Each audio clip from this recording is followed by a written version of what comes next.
Halo teman-teman, Halo, balik lagi di maskapai astral. Semakin tinggi, semakin menyeramkan.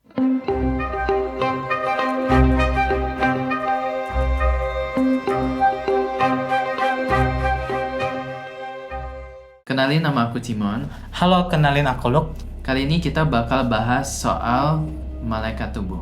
Sebelum kita mulai videonya, jangan lupa subscribe dan nyalain notifikasinya supaya kalian gak ketinggalan semua video yang bakal kami upload. Dan tanpa berlama-lama kita bakal masuk ke videonya. Malaikat tubuh.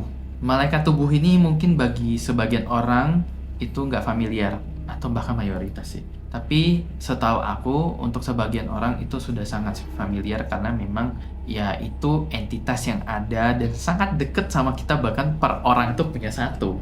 Jadi otomatis terutama nih buat orang-orang yang indigo atau gifted, namanya apapun itu, pasti mereka juga udah sering lah bahkan ngobrol sama malaikat tubuh sendiri. Tujuannya ya lain ya nggak bukan ya untuk diri sendiri, kesehatan diri, atau bahkan makanan-makanan atau racun-racun yang bagi tubuh mereka. Sekilas yang aku tahu, malaikat tubuh itu tentunya seperti namanya malaikat, tugasnya tentunya untuk menjaga hidup kita, termasuk peredaran darah kita, anggota tubuh kita, bahkan segala hal yang berhubungan dengan fisik atau mungkin mentally yang berhubungan dengan fisik kita. Intinya semua tentang kesehatan tubuh kita. Jadi memang unik banget sebenarnya tugas malaikat yang satu ini, dan mereka tuh pun sebenarnya bisa kayak istilahnya gini loh. Karena bahasa kita di manusia kan ya udah, misalnya di negara kita ini ya udah pakai bahasa Indonesia. Misalnya dokter nih kasih tahu kita, lu gak boleh makannya ini loh, atau dia kan mungkin gak kenal kita, cara ngomongnya mungkin, oh iya bapak, kalau misalnya bapaknya sakit ini berarti baiknya jangan makan ini ya pak, gini. Tapi yang aku pernah dengar dan bahkan lihat gitu, orang-orang tertentu yang dengar langsung dari si malaikat tubuh ini, karena mereka kan punya bahasa yang berbeda dengan kita. Jadi kadang-kadang cara penyampaiannya memang agak nyeleneh. Jadi si malaikat tubuh ini punya cara yang sedikit unik yang mungkin bagi kita nggak biasa. Dan kalau yang aku dengar dan dari orang-orang yang memang punya kemampuan untuk ngobrol sama mereka ya itu misalnya ini contoh aja ya. Misalnya nih ada satu ibu nih, misalnya dia diliatin sama si indigo ini. Ternyata rupanya malaikat tubuhnya itu kasih vision biasanya. Karena mungkin entah itu bisa jadi, menurut aku kayaknya lebih jelas juga, dan nggak usah perlu pakai bahasa yang mereka harus ini orang pakai bahasa Indonesia atau apa ya. Sebenarnya secara astral pun itu sudah ada namanya bahasa batin atau apa gitu. Cuman mereka tuh lebih suka kayak misalnya, oh ibu ini contohnya dia nggak boleh makan saus tomat gitu ya, mungkin nanti dia tiba-tiba ngasih visualnya kayak ada tuh dia biasanya ngambil database-nya tuh dari database orang itu atau database yang kita punya. Jadi dia nanti tiba-tiba gambarin ke vision si anak indigo itu misalnya yang memang bisa ngobrol sama dia. Tahu nggak sih itu saus tomat yang merek yang depannya tuh istilahnya kecap gitu. Nah itu maksudnya bukan kecap manis, kecap asin ya. Intinya adalah saus tomat yang depannya kecap gitu. Terus dia tuang, tapi misalnya nih karena nggak boleh tuang tapi nggak keluar misalnya, terus nanti dibilang gini-gini atau Ya, apa terus gitu. kayak misalnya contoh, entah orang itu ternyata dia nggak bisa makan nasi goreng. Nah, visionnya kayak dikasih itu kayak ada wajan, terus kayak ada nasi goreng di kayak pan wok gitu besar, terus nasi gorengnya ditumpahin gitu. Nah, itu artinya nggak boleh Ya, dikonsumsi. contohnya. Itu contohnya. Sama kayak istilahnya apa ya, anak-anak mungkin mereka nggak ngerti, dia nggak mau ini, tapi kadang kan misalnya mbaknya nggak bisa ngomong ya, paling dia taunya gimana, entah jatuhin atau apa gitu. Tapi ya memang nggak sama materi itu. Cuman kira-kira dari yang aku dengar ya malaikat tubuh tuh sisi istilahnya lucunya ya kayak gitu misalnya, tapi kan tujuannya memang buat kebaikan kita. Dan memang keunikan mereka selain karena itu ya lagi-lagi informasinya. Jadi setahu aku di tubuh manusia ini memang tiap orang itu kan mungkin didesainnya juga beda-beda. Betul, ada yang pengaruh lingkungan, ada pengaruh juga gaya hidup itu. Gaya hidup itu menurutku yang paling pengaruh deh. Kayak misalnya dulu kayaknya aku bisa deh makan cabe krek gitu lah aku. Kayak cabe rawit ya. Aku dulu pas sama teman-teman beli gorengan, teman-temanku duluan makan gorengan, aku malah rebutin si cabe rawit yang gak seberapa, maksudnya nggak ada yang mau sampai rebutan kan makan itu. Aku malah utamain itu aku cemilin gitu. Tapi sekarang udah nggak bisa gitu. Aku nggak tahu mungkin karena usia juga atau karena aku udah nggak terbiasa makan dan sebagainya. Jadi mereka tuh yang bakal lebih ke ngasih tahu, kamu ini sebenarnya bagus banget kalau misalnya makan makanan ini gitu. Tapi yang bahaya banget contohnya, yang kamu paling nggak boleh makan ya ini. Dan memang banyak banget kesaksian orang yang memang dia bisa ngobrol sama si malaikat tubuh itu ketika orang yang bersangkutan itu istilahnya ngikutin lah, malaikat tubuhku bilang ini nggak boleh ya gitu. Seketika mereka udah nggak makan itu yang tadinya mungkin mereka konsumsi karena mereka nggak tahu ya, tiba-tiba ada aja dan memang fakta. Contohnya biasanya ya itu tidak menjamin kurus karena sebenarnya pun prinsip setahu aku ya, kalau istilahnya di dunianya sang pencipta malaikat dan mereka lah yang lebih ngerti dari kita, pasti menuju ke balance dan yang apa seharusnya kita alami. Jadi misalnya contoh, kan ada tuh kalau di dunia kesehatan juga yang namanya BBI atau apa gitulah yang mungkin kalian tahu ya, intinya idealnya seseorang gitu. Nah orang itu nanti entah gimana ceritanya ya berat badannya kembali ke ideal yang seharusnya gitu loh. Jadi hanya karena tidak makan si racun-racun yang disebut sama malaikat tubuh itu. Dan biasanya guys, racun tubuh kita itu kebanyakan ya itu makanan yang kalian sukai loh. Bahan kayak misalnya kayak ibaratnya ya superfood kalian tuh ibaratnya makanan yang seharusnya kalian konsumsi malah yang kalian gak suka. Betul sekali. Itu waduh, makanya aku gimana ya, aku sih pernah dengar dari ya orang rumahku lah dulu. Pas aku kecil itu banyak banget makanan yang sebenarnya nggak terlalu aku doyan. Tapi seiring berjalannya waktu aku kayak aduh.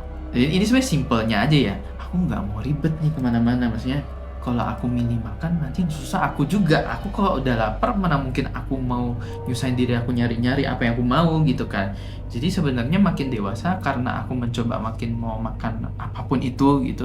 Selama wajar dimakan lah gitu. Ya so far yang aku rasakan kan memang lebih oke sih dibandingkan ketika dulu aku betul-betul milih banget gitu. Ini katakan karena human randomly itu kan memang mostly nggak tahu ya mereka perlu makannya apa dan yang memang nggak boleh makannya apa gitu. Jadi menurut aku sih ya ini kembali ke ya aku nggak tahu ya, mungkin memang pribadi orang mungkin ada yang memang sudah tahu. Aku nggak tahu, percaya aja sih menurut aku. Gak mungkin setiap orang sampai harus butuh orang indigo cuman untuk nanyain itu. Pasti ada, aku terlalu yakin pasti ada caranya malaikat dan bahkan caranya pencipta untuk supaya kita tahu. Contoh mungkin hal sepele misalnya. Sesimpel, pernah gak sih kalian makan satu makanan tapi kalian rasa kok kayaknya aneh atau bahkan efeknya itu langsung gak bener dibandingkan padahal di lidah kalian enak. Nah, itulah biasanya kadang kalau ini kita bilang ya, bahasa medis mungkin bagi orang alergi. Nah, itu kadang kan kita nggak tahu, padahal kita makan enak loh gitu. Karena ini sedikit ya, temanku punya istilahnya dia alergi sama satu makanan. Jadi waktu itu kami sama dia pergi bareng-bareng makan makanan itu. Dan aku nggak tahu, teman aku semua bahkan nggak tahu dia memang punya alergi sama makanan yang kita sedang tuju gitu. Dan dia nggak ngomong, diem-diem aja. Dan waktu selesai makan, kebetulan aku bonceng dia kan. Ya ampun, dia tiba-tiba bilang sama aku, Kak Ciman, kayaknya aku kayak aduh pusing gitu, oyong, bahkan dia kayak mau jatuh. Sedangkan waktu aku jemput dia pakai motor gitu. Ya gimana, maksudnya ya udah mau nggak mau pinggir di samping. Tapi ternyata baru di situ dia ngaku. Karena aku nanyain, kamu kenapa mau ke rumah sakit atau gimana gitu. Ternyata dia bilang, sorry ya sebenarnya aku nggak bilang sama kalian. Sebenarnya aku nggak boleh makan makanan yang barusan kita makan gitu. Loh, kamu tahu kamu alergi nggak boleh, terus kenapa nggak bilang, nanti ada apa-apa malah kita yang disalahin kan gitu. Iya soalnya aku kepengen banget sebenarnya tapi nggak boleh gitu. Jadi maksudnya kayak ya ampun kok sampai segitunya. Tapi ya memang aku rasa contoh aja ya sesimpel itu salah satu termasuk komunikasinya mereka sih sebenarnya ya ke kita, nggak secara langsung gitu. Jadi sebenarnya bagi aku teman-teman mungkin ada yang ngeluh, aduh kok kayaknya aku apa ya, ada orang mungkin kepengen kurus cuma biar cantik gitu, tapi ada orang kan dia kepengen kurus atau mungkin lebih ke ideal supaya dia sehat atau dia lari gerak itu nggak terlalu capek. Itu menurutku juga udah salah satunya sih. Jadi nggak usah diperibet sih menurut aku. Yang penting kalian rasa apa yang membuat perubahan tubuhnya itu lebih baik, kayaknya itu juga udah termasuk sih. Kalau dari kamu pernah ada pengalaman soal makanan gitu nggak sih? Kalau dari aku sebenarnya makanan ya mengenai tentang malaikat tubuh ya lagi-lagi. Kayak misalnya beberapa makanan yang kayak aku mungkin nggak bisa makan kali ya. Hmm. Nah, aku malah dianjurkan untuk makan itu sih. Oh, yang Kayak kamu misalnya, gak suka iya. ya. Kayak misalnya aku nggak suka makan jahe atau minum jahe. Betul. Malah mungkin itu ya ibaratnya itu adalah ya food yang bagus untuk aku konsumsi. Malah melainkan kayak misalnya coklat gitu, manis-manis yang aku suka ternyata itu yang aku tidak boleh dianjurkan untuk konsumsi. Kira-kira seperti itu sih mungkin pengalaman yang aku pernah alami ya sama malaikat tubuh. Dan sebenarnya efeknya kan bukan langsung bereaksi gitu ke tubuh kita kan. Sama seperti yang dikatakan Kak Cimon tadi, orang yang menjalankan kayak perintah dari malaikat tubuhnya ya dapat efek plusnya juga. Kayak di sisi dia sehat, dia dapat badan yang ideal, bagus. Kan itu kan salah satu untuk ya semangat hidup dia lah. Ya ibaratnya dia menghargai apa yang diberikan Tuhan. Karena apapun yang berlebihan pasti juga tidak baik kan untuk tubuh kita. Meskipun itu yang terlihatnya kayak ini bagus nih dikonsumsi, tapi kalau kalian konsumsi dalam jumlah yang berlebihan pasti juga nggak bagus kan untuk kondisi tubuh kalian. Makanya itu udah mulai banyak kayak muncul penyakit-penyakit yang kalian tidak duga-duga ada di dalam tubuh kalian karena itu tadi sih. Dan aku juga, kalau aku nggak salah dengar kan kamu dulu sering cerita, iya nih aku sering masuk angin gitu. Kayak masuk anginnya aja kayak mungkin yang sebenarnya bukan penyakit tapi kayak gak nyaman aja gitu. Ya mungkin berhubungan sama jahe yang kamu bilang tadi. Iya, dan aku sebenarnya suka banget sih kayak begadang gitu. Mungkin itu faktor lainnya. Betul. Jadi nggak semerta-merta gara-gara makanan juga.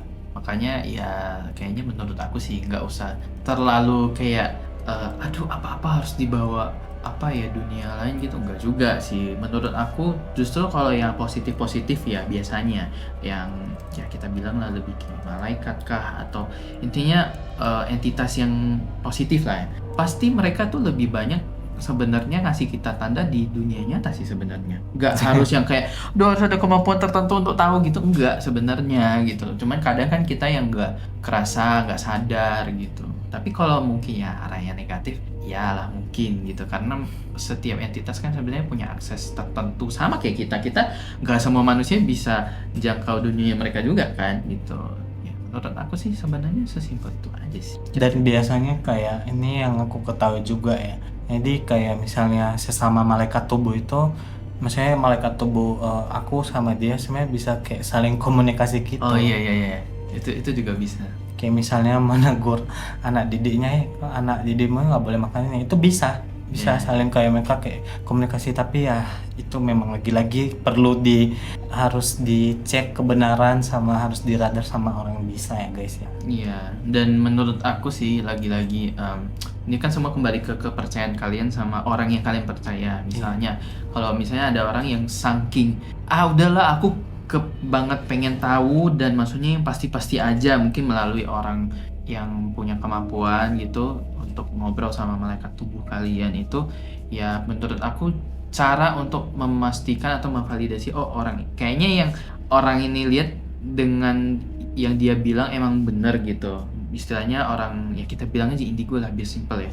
Mungkin orang indigo ini nggak ngaco, seharusnya sih apa yang dia sampaikan ke kalian ya itu emang make sense ke arah positif yang akan kalian lakukan, itu aja. Karena nggak mungkin suruh aneh-aneh kan gitu. Iya, siapa tahu mungkin ada yang kayak menyuruh kalian harus bawa angsa berlian gitu. Itu ya udah nggak masuk akal ya guys ya. Di mana coba mau cari angsa berlian terus dia minta biaya ke kalian, itu udah nggak benar sih. Ya itu ya benar sih. Dan maksudku pun ya lebih ke apa ya itu kan kembali ke kalian juga kan, kalian yang mau cari tahu gitu loh. Jadi ya sudah, itu sudah resiko. Tapi lagi-lagi menurut aku terlepas dari itu pun ya sebenarnya kalian sendiri juga pasti udah bisa kerasa tahu gitu. Malaikat tubuh itu sama kok kayak malaikat lain, juga sayang sama kita. Atau mungkin kalian tertarik dengan kayak kita akan bahas di video berikutnya, coba kalian komen di bawah tentang mungkin kayak jenis malaikat atau spesifikasi malaikat yang kita ketahui gitu. Boleh banget komen di bawah. Dan mungkin sekian video kita kali ini. Kalau kalian suka dengan video kita kali ini, jangan lupa klik tombol like dan share ke teman-teman kalian yang mungkin sedang mengalami permasalahan dalam tubuhnya, atau mungkin ada yang tertarik dengan video dan pembahasan kita kali ini. Share ke teman-teman kalian, dan jangan lupa dan selalu tekan tombol subscribe di channel kita supaya juga kita bisa semangat lagi ya buat video-video yang lebih menarik untuk kalian semua, dan ya pastinya ada manfaat untuk kalian masing-masing. Dan sampai jumpa di video kami berikutnya. Bye bye.